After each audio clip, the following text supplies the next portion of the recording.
Che cosa succede dopo le due battaglie perdute?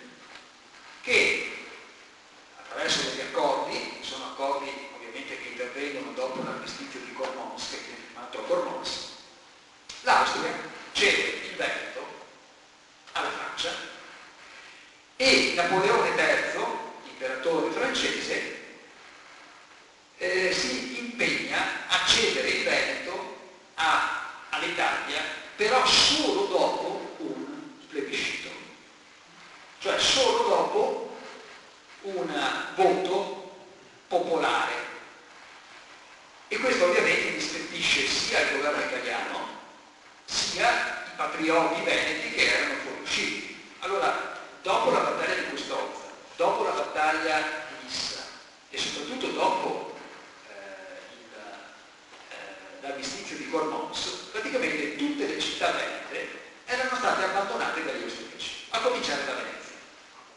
Quindi noi nel luglio-agosto del 1866 avevamo già delle presenze di ufficiali, di commissari italiani nelle città venete, cioè la capitale, cioè Vittorio Emanuele II, all'epoca la capitale era già stata trasferita a Firenze, nomina dei commissari regi in rappresentanza appunto del re, che prendono possesso di quelli che sono gli uffici pubblici, di quelli che erano i centri del potere.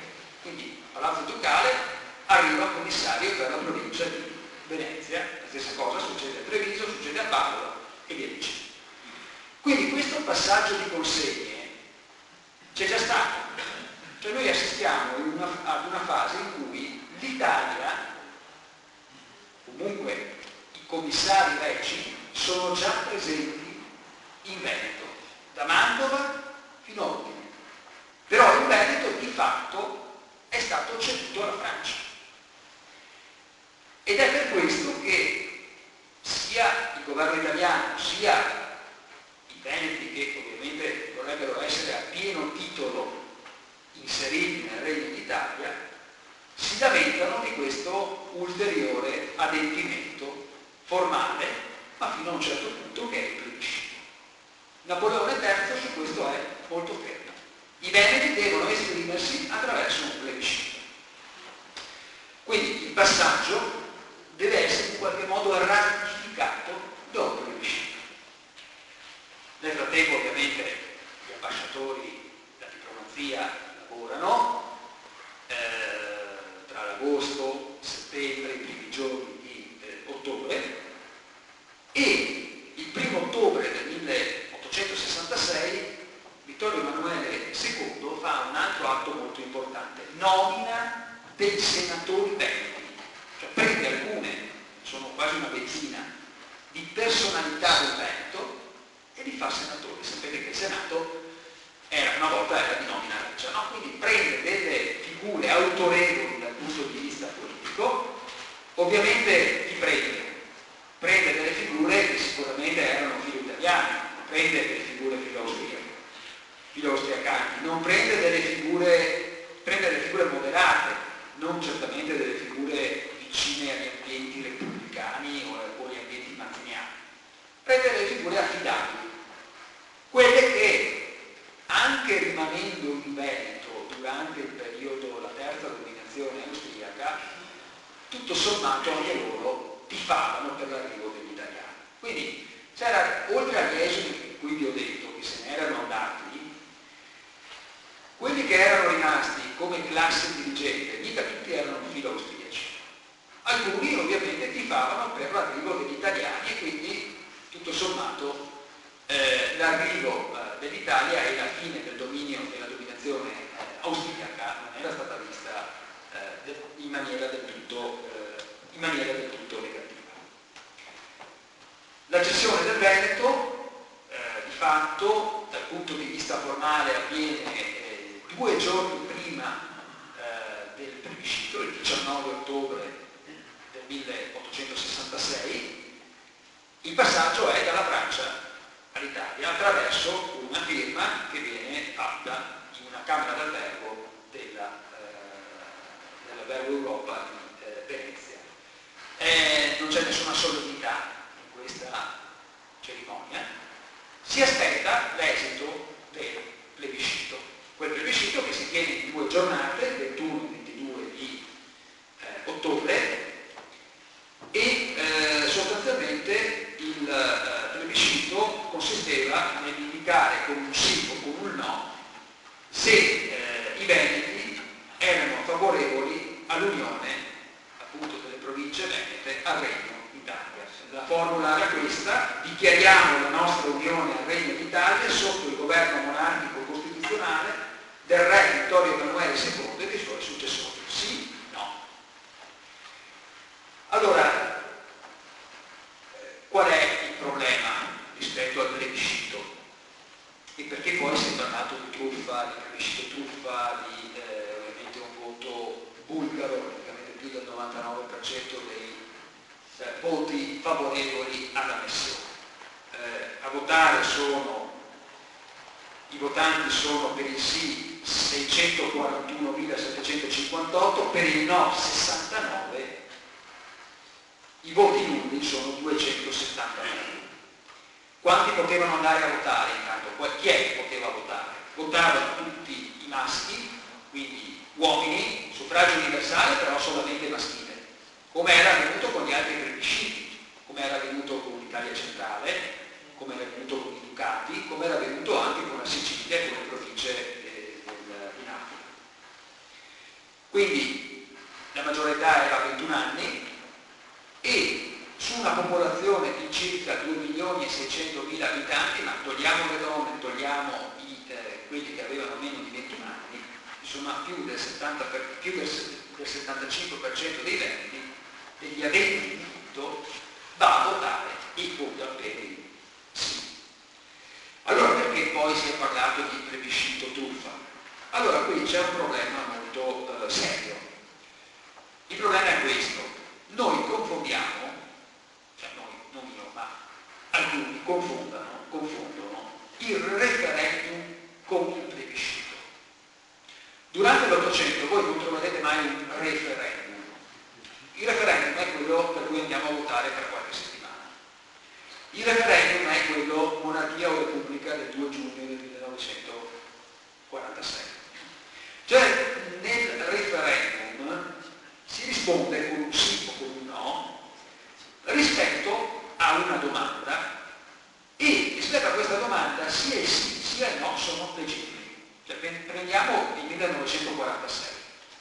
1946 bisogna scegliere tra la monarchia e la repubblica, e di fatto insomma, vince la repubblica, ma non vince con il 70%, vince con il 54%, non stravince.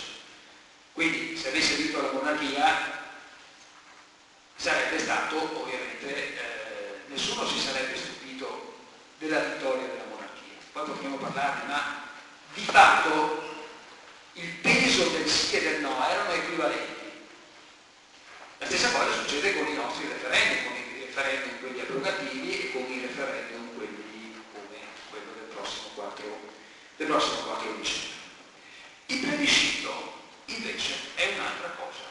Il plebiscito è un metodo, è un istituto, meglio, che viene da lontano, viene dall'antica Roma e sostituisce sostanzialmente l'acclamazione. L'acclamazione che può essere pubblica, quindi può essere palese. Il plebiscito invece, nel plebiscito abbiamo un dato che è la segretezza, cioè il corpo elettorale viene convocato e in maniera segreta si esprime attraverso un voto. Però di fatto la situazione, lo stato dell'arte c'è già. Cioè il plebiscito non serve altro, detto in maniera diversa, il plebiscito serve per dare una sanzione, per certificare una realtà già esistente. D'accordo? Sembra una cosa molto sottile la differenza. Quindi noi quando parliamo dei numeri, questi numeri ovviamente sono numeri bulgari, come lo erano stati anche i numeri dei plebisciti precedenti. Quindi quelli che non sono andati a votare, perché non sono andati a votare? Perché c'è una componente che non va a votare. Quelli che non vanno a votare sono pochi rispetto agli aventi diritto, quelli che non vanno a votare.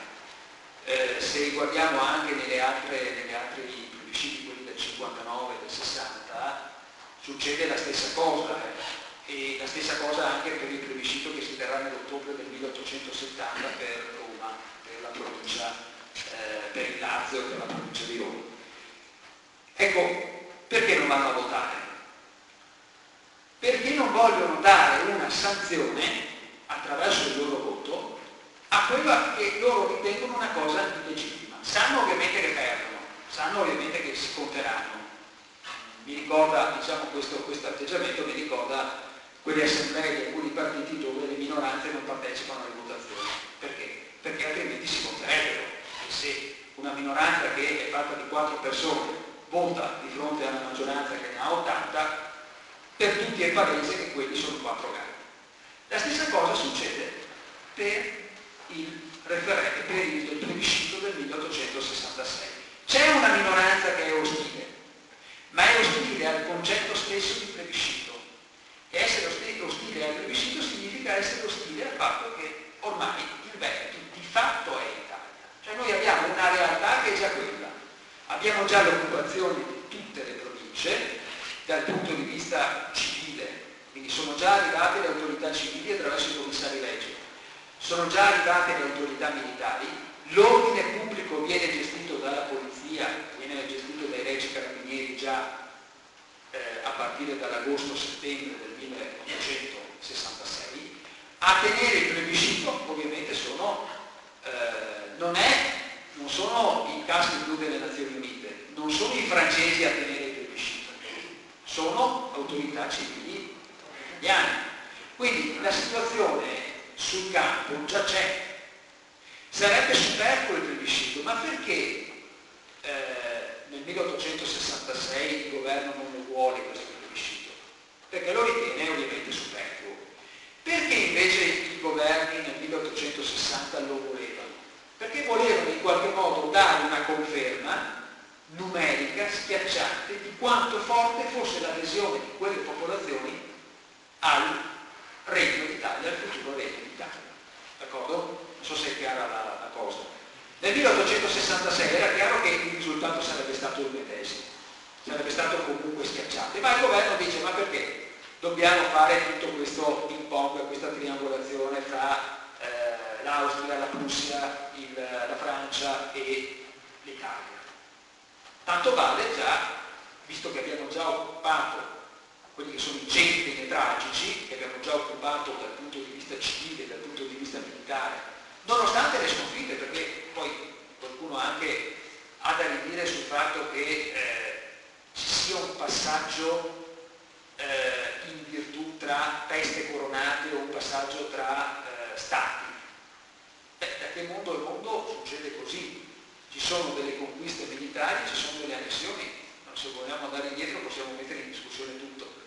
Se vogliamo andare avanti possiamo mettere in discussione anche Trento e Trieste o l'Alto Adige. Se parliamo dell'Alto Adige, quanto sono scritti fiumi di inchiostro sui territori che vengono più o meno annessi. La stessa cosa potremmo dire dell'Istria, di come l'abbiamo ottenuta e di come l'abbiamo persa.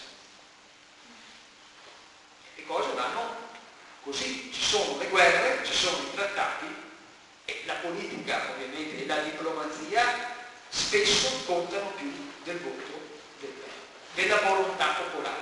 La volontà popolare, come in questo caso, ma soprattutto come nei casi precedenti, serve a sanzionare una realtà già esistente, a dare più forza a quella realtà. E ovviamente poi i dati, sì, i numeri sono ovviamente schiaccianti, però non poteva essere diversamente. Quindi parlare di truffa si può farlo se si citano dei singoli casi, se si citano dei casi dove ci sono stati dei brogli, ma non dobbiamo pensare al fatto che l'urne funziona, che si arriva, si registra, si dà la scheda. Sì, c'è questo passaggio, ma c'è un esercizio collettivo del voto. D'accordo? Ovviamente si possono citare anche dei casi in cui i brogli possono essere fatti sui singoli registri, ma questo è un altro discorso. Non si può parlare di truffa rispetto, ripeto, al plebiscito. Cioè il plebiscito è previsto. Nel momento in cui viene previsto negli accordi, come istituto, è un istituto come diciamo il referendum, però la differenza è proprio quella, che il referendum le due parti sono uguali. Nel plebiscito invece c'è già una situazione di fatto, va solo certificato, va solo messo il titolo. Che siano 80 a votare sì, o che siano 90, 98, 99 è la stessa cosa. D'accordo? Quindi il sì è in qualche modo indotto. È impossibile che votasse la no. Anche perché poi la classe dirigente, con gli uffici pubblici, con i commissari regi italiani che si sono già insediati, con le milizie pubbliche che sono, e con l'esercito che è già l'esercito italiano, chi è che va a votare no? Chi è che va a votare no? Ripeto, era superfluo il plebiscito, ma di fatto la classe dirigente, vabbè, questi vogliono il plebiscito, vabbè, lo facciamo e ci può tornare bene perché sarà sicuramente un risultato schiacciante. Quindi tutte le polemiche che sono in giro sul 1866 come referendum truffa vengono meno da questo punto di vista, perché proprio il plebiscito è un istituto molto molto diverso, che oggi non esiste più ovviamente, solo il plebiscito può esistere solamente nei paesi non democratici. Noi eravamo un paese democratico? No. Qual era un paese democratico nell'Ottocento? Nessuno. Esisteva un diritto universale, un suffragio universale maschile e femminile? No.